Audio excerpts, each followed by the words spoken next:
I really appreciate you listening to the podcast here. Let's go get started. It's Tuesday, August 6th, and you know I am in a mood. I am in a fantastic mood. It's such an exciting day. We got the news about Governor Tim Walz. I don't care which side you're on. This is a good man. This is a decent man, and these are the kind of men that a lot of us used to know. The good guys, the guys that would help you with your stuff and it would explain you how things work and didn't see anything as a burden, but more an opportunity to try to solve a weird problem. Remember those kind of guys? We had one as a neighbor when I was growing up as a kid. He taught me how to love cats. He taught me he was the cat whisperer, Russ Chambers. He and his wife would have us over for a snort, which was a little cocktail. For us, it was Coca-Cola, and they always had like some chips and crackers or cheese and crackers, chips and dip and cheese and crackers. You know, the kind of neighbors that just like kids, and we would go over there, and there was nothing weird about it. They were like grandparents for us, and Russ was the guy. He could sing everything. He was the cat whisperer. He could get feral cats to come up to him, including Jocko and Coco, who it turned out were both females, and we didn't know. So I just learned so much from Russ, and I feel like Tim Walz is that guy. And to be perfectly honest, I just need to disclose this. My mom's family is from Minnesota, and I got to go there about, I think maybe it was 8 years ago now. I finally got to go to Minnesota where not just one of those business trips, where you hit it and quit it. I made a point of taking my daughter and my mom with me, and I'm very grateful that I did this because Mom never had seen Minnesota. And we got to Glenwood, Minnesota. That's what it's called. Glenwood is this tiny little town with the lake, but we got to see the lake where my grandmother used to skate. And the thing that overwhelmed, I think, all three of us when we got to Minnesota is it explained so many things. Because of course, women hand down a lot of the family culture. And my grandmother being from Minnesota, all of a sudden we knew where the food that we've grown up with, like where we could get it at diners. It was just amazing how much Minnesota was like my heritage, and I'm white, so I don't have heritage. Let's face it. I'm just one of these junkyard dogs. Like that's why I adopt mixed breeds, because I hate to tell you this. White people won't talk to you about it. They'll pretend like it's not true, but we are so intermixed and hot messes. So for us to taste food that tasted like food we recognized in Minnesota, like, oh my God, by people, I found them. So I don't know how to do Minnesota nice, or maybe I do, but I'm really excited. Apparently Minnesota is going to be impossible to live with for the next couple of months. So bring it, Minnesotans, good people, all of you, and we can't wait. And by the way, Prince is from Minnesota. I'm just saying. That is one of the coolest, Purple Rain, one of the coolest movies ever made. I mean, that movie was huge for me. So, okay, we'll stop all this nonsense. Anyway, it made me shift today's topic because I was going to go further on campaigning, but not right now. We just need to be happy. And what I realized is that what's really happening is we're tasting and reviving those norms, or we think we see it's in reach. It's right there. We can feel it and taste it. I mean, Twitter is a happy place right now. This is mind-blowing because it has just been a disaster. It's just been a toxic waste yard. And I don't know why it's still there, except I'm just not going to let him have it is really what it is. And I still call it Twitter. But anyway, that joy, that happiness is there. And it's because the norms are within grasp. So I thought I'd remind us all what it was that life used to be like. And this is really important for late millennials and Gen Zs because they don't even know. We just screwed up the world for them. So let's go back and talk about some of the norms that we used to have and how were used. These norms were so important, and norms are just those rules we all agree to because it allows us to live like civilized humans. Norms are really important. The norm that you put your tray back at the end of your meal. Or your trash goes in the trash can, or we follow the rules of the road, or we wait in lines for our turn. Those are all just norms.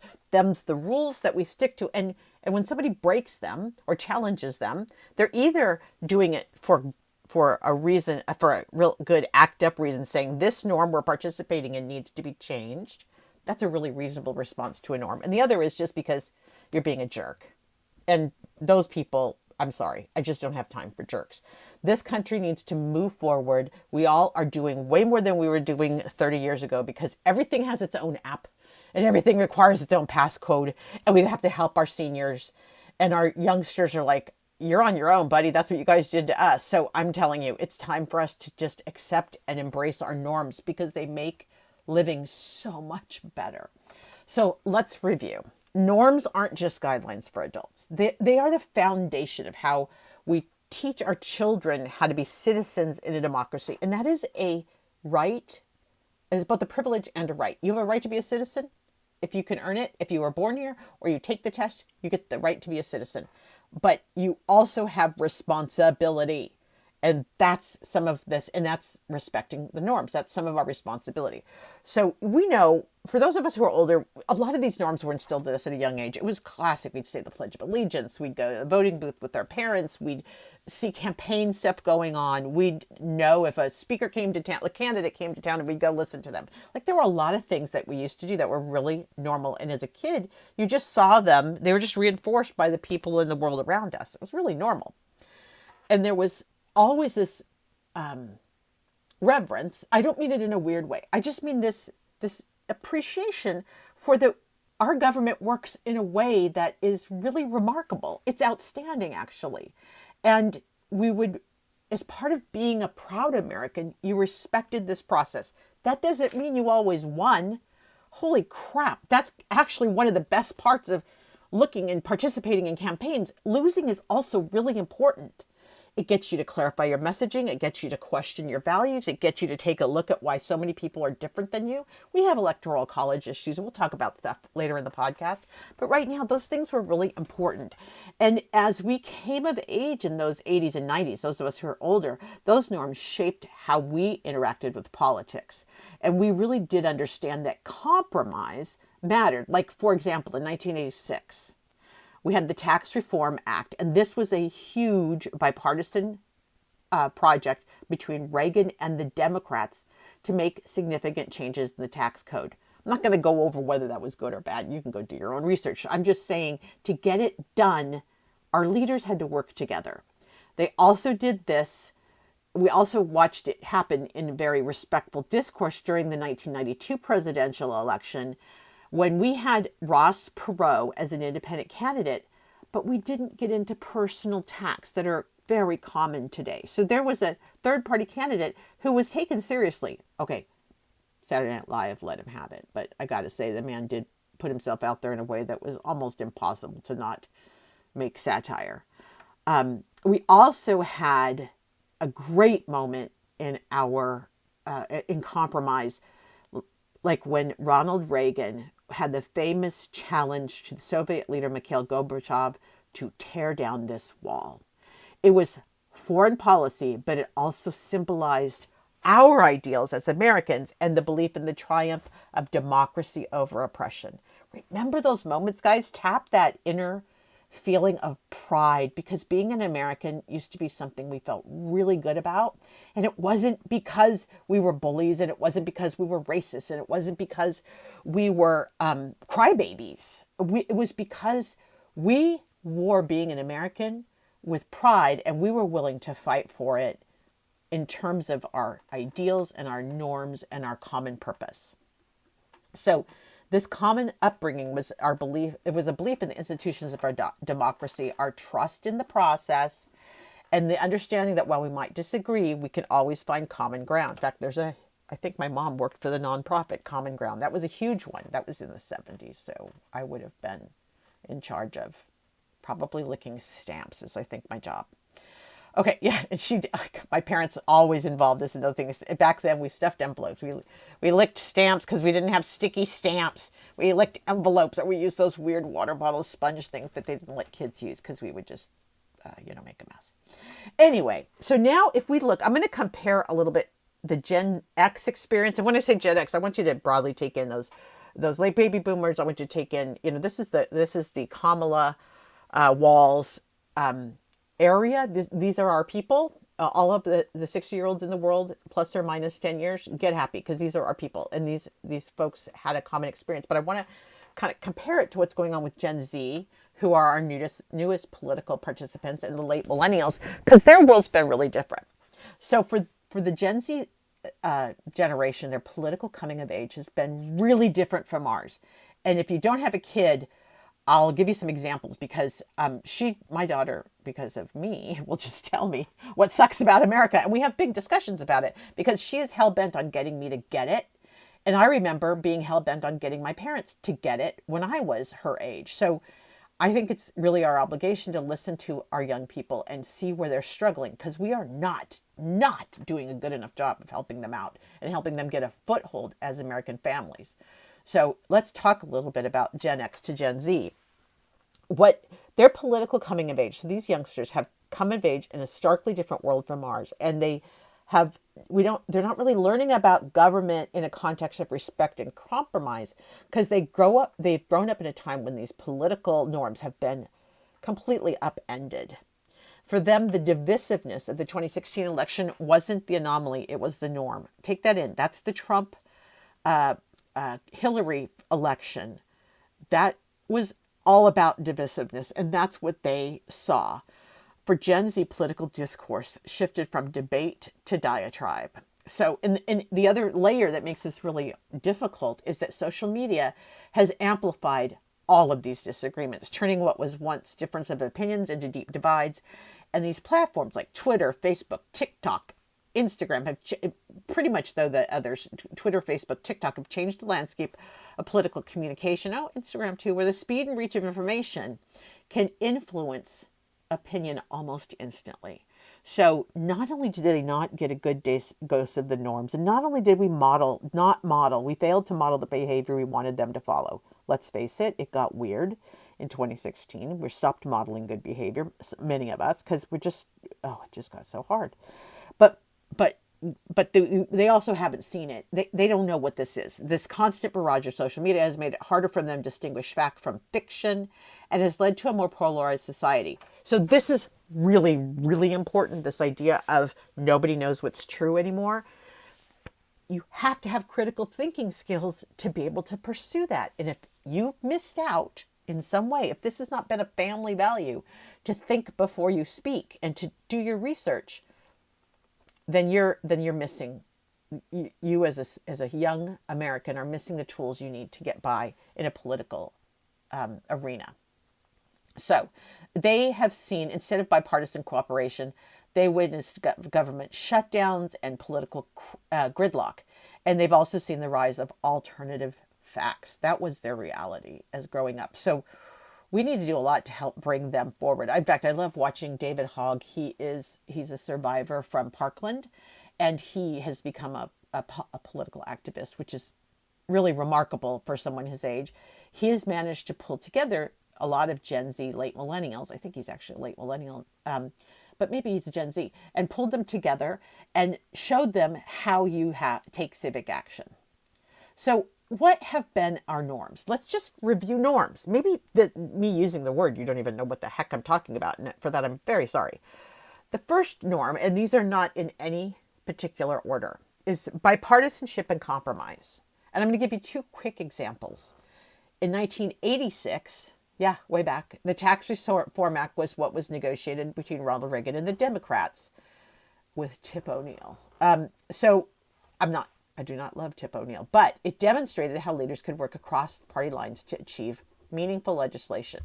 10 years later, in 1996, the Welfare Reform Act under Bill Clinton also had bipartisan cooperation. Now, I'm not going to get into whether I love these bills or not, because that's not what's important. And there's times for acting and taking action on a specific bill. But I really am just trying to provide some examples of where the right and the left have been able to work together. It happened on the infrastructure bill under Biden. Sometimes you can really get bipartisanship and compromise to be a healthy part of how we govern. It used to be. It absolutely used to be a healthy part of how we govern. The next is respectful political discourse. Okay, you know me, I'll drop an F-bomb anywhere. But in the olden days, and I still try to do it now, we speak with each other with a certain amount of respect. Now, I get it. There are some players in play that don't generate any desire to be respectful. And I'm going to just set that over there. Because it's legit that there are some people who don't deserve a lot of respect. But what bums me out is that someone like, I'm going to just say it, a Lauren Boebert, who is absolutely not somebody that deserves respect. And she is the worst at not having respectful political discourse. These, oh God, I'm so embarrassed to admit they're women, but they just don't have respectful discourse. So that is something we used to value. And the examples is like, for example, in 1984, we had the presidential debate between Ronald Reagan and Walter Mondale, and they had really, really sharp differences, but they didn't use the debates to attack each other. They attacked each other's policies, which was really nice. And then in the Affordable Care Act in the 2009-2010 time period, that was one heck of a third rail. If you know, I happen to be a pro Affordable Care Act because I couldn't get insurance because I'd had a migraine and a baby, and those were considering pre-existing conditions. Frankly, almost any woman had a pre-existing condition because she was a female. But the Affordable Care Act still managed to be respectful. That's in 2009, 2010, folks. This isn't later when it started to get attacked and attacked and attacked. It was something that was done with respectful political discourse. Another big thing I talk about a lot, one of our norms is the peaceful transfer of power. It happened between George Bush and Al Gore when we all had to vote about hanging Chads. And oh my God, I was losing my mind during that time, and I was not happy with the result. But it happened, and we were able to move on. And guess what? 9/11 happened a few months later, so I'm glad we had our collective shit together. And then, of course, when George Bush handed over to Barack Obama, was marked by a huge moment of cooperation and respect. And, you know, those Bushes and the Obamas hang out. I'm just saying, you can be on different sides and still be friends. Happens all the time. Well, it used to. That was another norm. You could be friends with people that you disagreed with. Another norm, another American norm, is community and civic engagement. Like the grassroots movements in the 90s that focused on environmental health and public education, Occupy Wall Street, all those things. Community and civic engagement, Black Lives Matter. These things are all really important, and they didn't used to be the government versus the protesters. There is a role for community and civic engagement in our politics. It's how we keep our democracy alive and thriving. It's one of the ways it stays organic. And it doesn't matter what your civic engagement's about, other than maybe racism. You're going to just not win on that on any front, because an American norm is to be not racist. It is. It's to not be racist. So community and civic engagement, a big one. The role of media in our democracy. And we could probably do a whole pod about this. Maybe we could do a whole week about this. But the journalism is often called the fourth estate. So you have the three branches of government, but the fourth estate is what holds the three branches of government accountable. And so what's really important about the role in our democracy is that something like the Watergate scandal or the financial crisis, or even the news yesterday of Trump allegedly accepting $10 million from Egypt, those are all the kinds of things the media is supposed to help reveal to provide the checks and balances of our institutions. So, for example, I'm going to use last night's example of the $10 million from Egypt. We don't know if it's true or not. It's alleged. So I want to be really clear about that. But what it reveals is far more than just the idea of a potential candidate accepting a massive bribe from a foreign entity, a foreign dictator, let's be clear.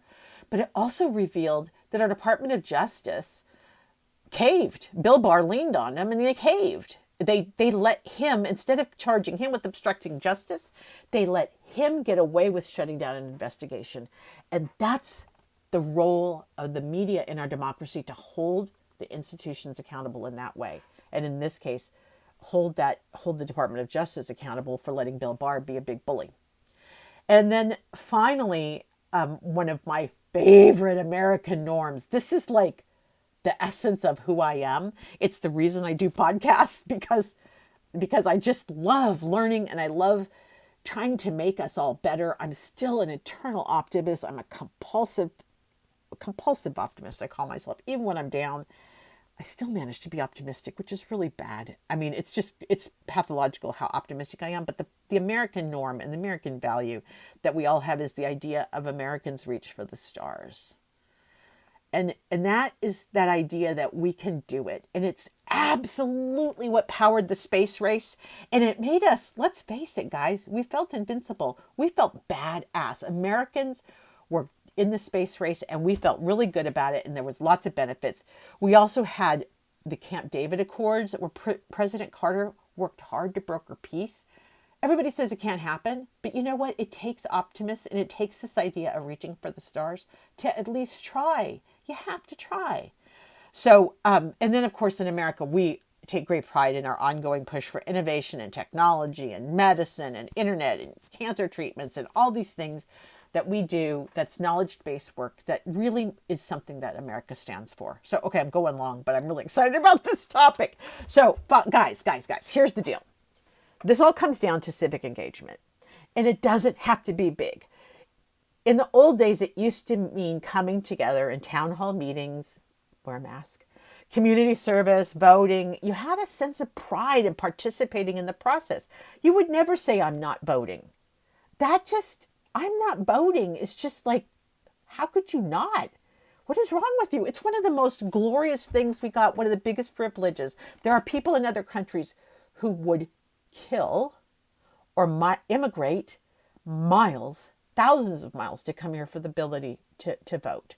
So we really need to appreciate this incredible thing that we have in this process. We have the right to vote. And even though we might not always get our way, we trust this process and we respect the outcomes because this system is worth preserving. So the idea is, the reason I'm excited, the reason of this podcast is I want you to feel like being part of an election process is about being part of something bigger. And it's not just saying, I like my guy. It's knowing why you do. And we're going to talk about issues. I think I'm going to do some switching around here because we're heading into the convention. And I think it's time to start talking about some of the issues. We could talk about the law after the convention, but it's good to be up on your issues prior to that. So you know where you stand and what you're fighting for and what you care about most, because you're not going to care about everything on the Democratic ticket. You're not going to care about everything on the Republican ticket. If you only care for the things that matter to you, that's enough. That's enough. And so what it's really important is that you are active, that you are going to vote, and that you are talking to other people about it. You're seeing what other people are thinking. That's really part of the most exciting parts of our democracy. So it is time. We are going to revive our American ideals. We're going to reflect on the selection of Walz as Harris's running mate and the excitement that it brings as a way to recommit to our strength as a nation and our ability to come together despite our differences. Our better angels are there, as John Meacham always said. Who is John Meacham? I got to find him.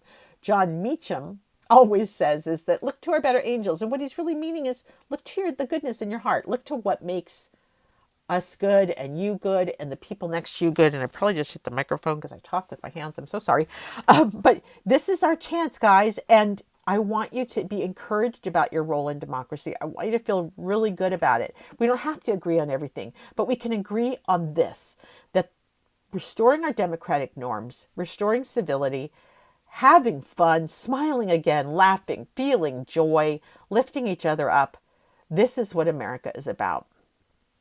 Finding our common ground, moving forward, and reaching for the stars.